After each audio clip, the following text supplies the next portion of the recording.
And welcome back. Well, most pet owners agree pets are family. And some people want to make sure our four-legged friends enjoy the holiday fun right by our side. But not every dog is happy around crowds. That's right. Here with some helpful insights is Leann Boucha. She's the Behavior Department Manager at HAWS. Also from HAWS is Smieja with her little pup, Magnus, right? It's correct. Does he get anxious around the holidays, around people? He gets anxious all the time. Oh, he is doing a very good job of playing the role of nervous pet today. Okay, Really? okay, that's his part. Because he looks really calm and great, but I think once you know your pet, you understand when they're uncomfortable or anxious, right? Exactly, and those are the things that you really need to key into on the holidays and when you're going to be in different situations, because others are not necessarily going to understand what stresses your pet out or those stress actions. But we definitely are going to know those things.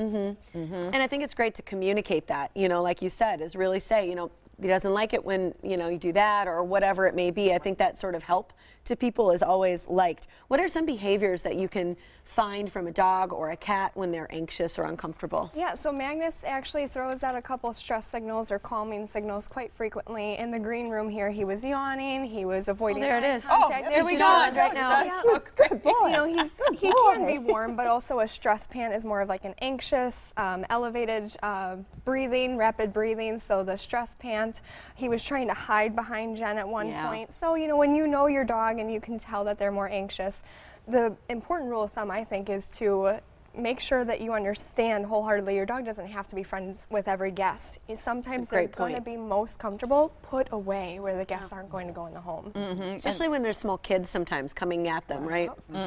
Yeah. What about things like, because he has a Kong there, are there, well, let's start with here, with the baby gate. Is it a good idea to use those to kind of give them a safe space away from people? Yeah, I think that communicates just what it needs to. The dog is busy, it's occupied, he is occupying himself with a puzzle toy or a stuffed Kong, and it just kind of communicates to your guests, okay, this is the pet-only area, and that can provide the pet with a sense of relief from the cat taunting the busyness. dog. I like people. It can separate animals from different households that are now joined under one roof for the holidays. Oh, like if someone brings their pet. Oh, I see what's happening there. That's a great point. Yeah. Being crated sometimes is good in having their favorite toy or something that keeps them occupied, right? And then also a rule of thumb for children that are at the party. You know, if the pet is in their safe spot, we don't bother the pet when they're there. It can keep both the children and the pet safe. Question on that, because oftentimes when you crate or you put your pet in another room, they become very vocal.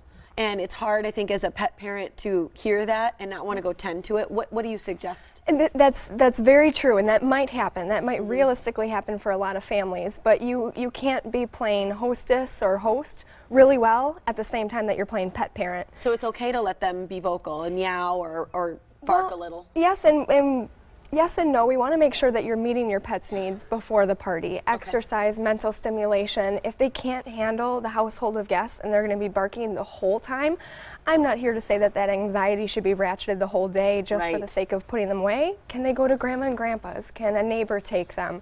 You want to start planning that well before the holidays and stick to that plan to benefit the animal as well. It's really great. What about being tethered to someone to prevent the, because I noticed that, you know, she's kind of got the leash in hand, and it's like a safety net for her pet. Magnus and Jenna are my example here. He does really well with mom. So it's kind of like if you're going to bring your pet to the holidays, or if you're the one hosting and your pet is anxious without you, well, you have to realize that you have to cater to your animal if you're going to do that. So it's either bring them and have this be your plan, or leave them at home if it's going to be too much of a burden to have them tethered. Little pets sometimes can get stepped on by drunk uncle. So should you consider putting them away just because of size? Yeah, you can, if it's puppies, if it's You've seen that before. And they're both like, yes. Yes. An exercise pen, a different room. Yeah. All good stuff. There's other reasons. They don't just have to be anxious. They can be drunk uncle. Well, I liked your idea. I liked your idea about exercising the dog before the festivities begin. And this is a great thing to keep kids and other people occupied. Hey, take the dog for a walk or a run or out to play or something, so that they've got, you know, they've got that under their belt before everybody comes over. Yes, less busyness in the household. Go walk the dog. When everybody says walk, your ears like, whoop. Oh, go for a walk. Oh. She's like, yes. Did you see that? Yes. A walk. When is that happening? Yeah. Yeah. And have a plan and stick to it too. Right. Yes. If you can communicate with all the members of the family, or even as many of the guests as possible beforehand, to discuss who is bringing which pet, who doesn't need to bring a pet, what are we going to do if such and such happens? Can we get these animals together before we even all go inside? You know, let's not create the chaos indoors if we can get rid of some of the chaos outdoors. All this pre-planning, anything you can do ahead of time, just to make sure everybody's on the same page as to how this is going to work out. Ultimately, everyone will be a lot more relaxed. Yes. Yeah. So great. Great advice. Right now, you're having your 6th annual Winter Symposium that's happening January 14th in the new year, which is really exciting. This symposium is an educational experience. You're going to focus on alternate approaches to companion animal care, the management of them, the training. Your keynote speaker this year is going to be Dr. Sue Howell from Standard Process, talking about the benefits of, this cracks me up, bone broth for your pets and people too, which I love. We've done a segment on bone broth here on the show, which is great. There are a lot of health benefits.